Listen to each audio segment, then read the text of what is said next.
बिस्मिल्लाहिर्रहमानिर्रहीम। अस्सलाम वालेकुम। मैं सलमान दुरानी हूँ। आप मेरा यूट्यूब देख रहे हैं। ख़वातीन व हज़रात, मुजवज़ा तरमीमी बिल जिसका बहुत शोर मचा हुआ था, उसका मुसवदा जो है वो सामने आ गया है। बग़ैर टाइम वेस्ट किए मैं उन पॉइंट्स को आपके सामने रखना चाहता हूँ जो कि अब तक सामने आए हैं।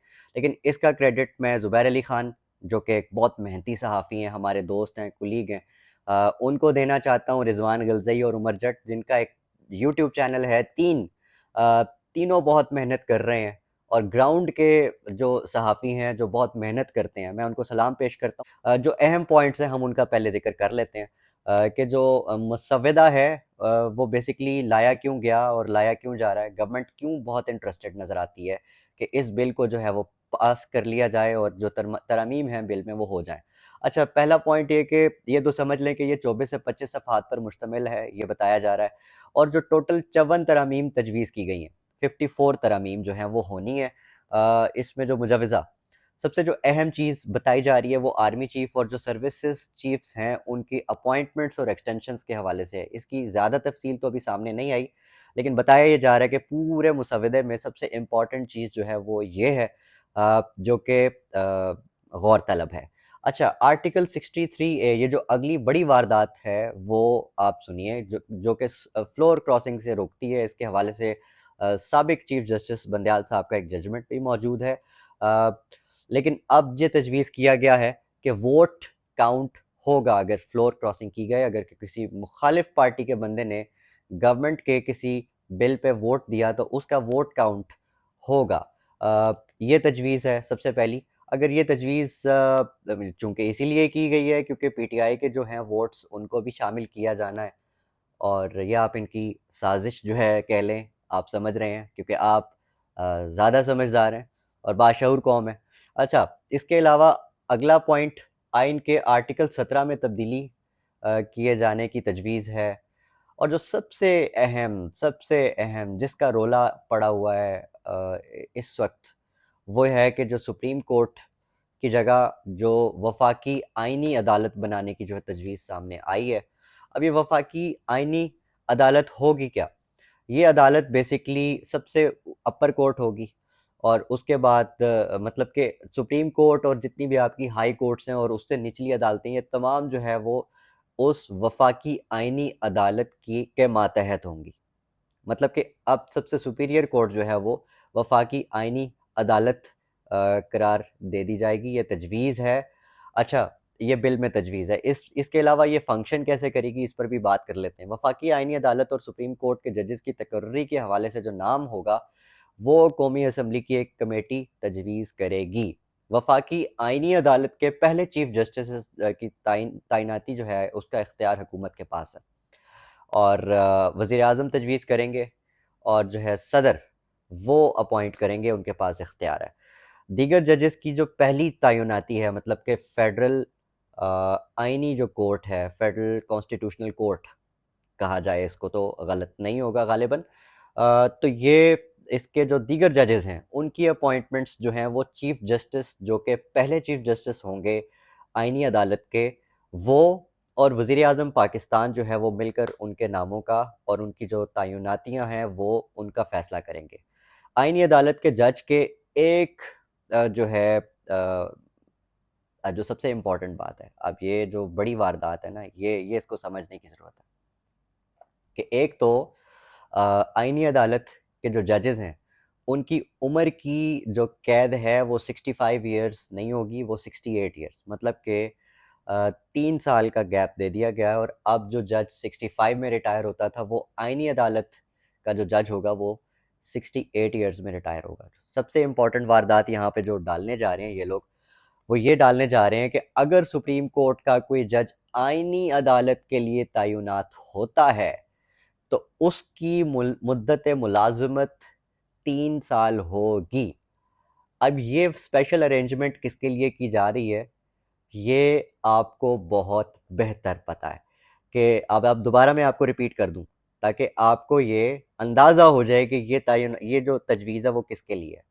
अगर सुप्रीम कोर्ट का कोई जज आइनी अदालत का जज तैनात होता है, मतलब कि अगर सुप्रीम कोर्ट से कोई रिटायर होकर आइनी अदालत का जज तैनात होता है तो उसकी मुद्दत मुलाजमत में 3 साल کا اضافہ کر دیا جائے گا. یہ اسپیشل ارینجمنٹ کس کے لیے کی جا رہی ہے؟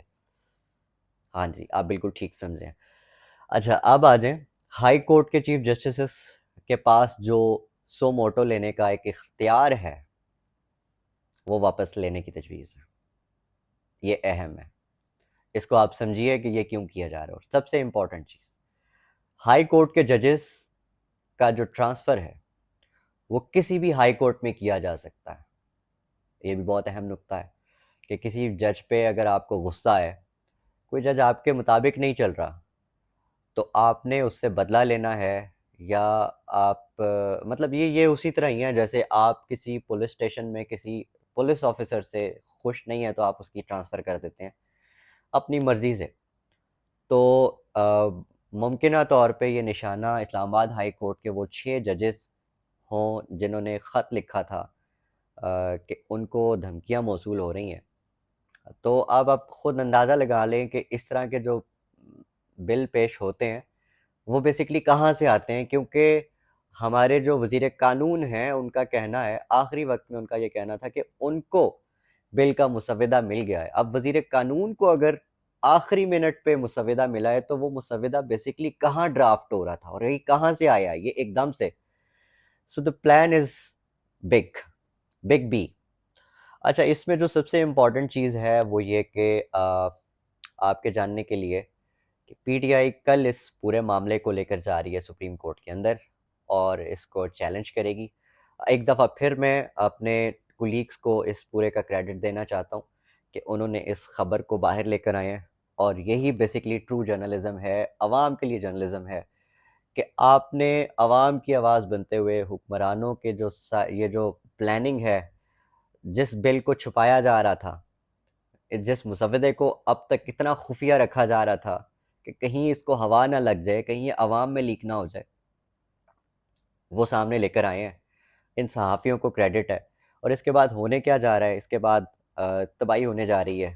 معاملات جو ہیں وہ اچھے نظر نہیں آ رہے. اب دیکھیں آپ کو نظر آ گیا ہے کہ مولانا فضل الرحمان کو اتنا منایا گیا، اتنی ملاقاتیں شاید مولانا فضل الرحمان صاحب نے زندگی میں نہ کی ہوں جتنی ان 2-3 دنوں میں کر لی ہیں. کبھی حکومتی ارکان آ رہے ہیں، کبھی پی ٹی آئی والے آ رہے ہیں، کبھی کوئی آ رہا ہے مولانا سے ملنے، لیکن مولانا مان نہیں رہے. مولانا کیوں نہیں مان رہے؟ یہ وجوہات ہیں کہ اتنی کنٹروورشل پوائنٹس اگر آپ نے تجویز کی ہیں اس بل کے اندر، تو کوئی بھی ایک ذی شعور آدمی، کوئی بھی سینسیبل آدمی جو ایک نارمل انسان ہے وہ کیسے قبول کر لے کہ یہ ساری چیزیں ہم سارے کا سارا اختیار اٹھا کر کسی اور کی جھولی میں ڈال دیں. تو مولانا صاحب جو ہیں انہوں نے یہ چیز شاید اس وجہ سے قبول نہیں کی، اور یہ چیز اسی لیے ڈیلے کا شکار ہو چکی ہے. اور اب تک جو خبریں ہیں وہ یہ سامنے آ رہی ہیں کہ یہ شاید معاملہ ایک آدھ مہینے کے لیے، مکمل طور پہ یہ نہیں کہا جا سکتا، لیکن ایک آدھ مہینے کے لیے ڈیلے تو ضرور ہو چکا ہے. اور آگے کیا ہوتا ہے، کیا صورتحال بنتی ہے، کچھ نہیں واضح اس وقت. لیکن اس بل کے جو نکات ابھی تک سامنے آئے ہیں، میں سمجھتا ہوں کہ this is a very very big way for destruction. مجھے تو لگ رہا ہے کہ یہ جو ججز ہیں، جو اس وقت سپریم کورٹ کے ججز ہیں، جو ہائی کورٹس کے ججز ہیں، یہ بھی اس چیز کو قبول نہ کرتے ہوئے جسٹس منصور علی شاہ کے ساتھ جو اس وقت ہو رہا ہے اس کو دیکھتے ہوئے شاید سبق حاصل کریں اور سڑکوں پر آ جائیں.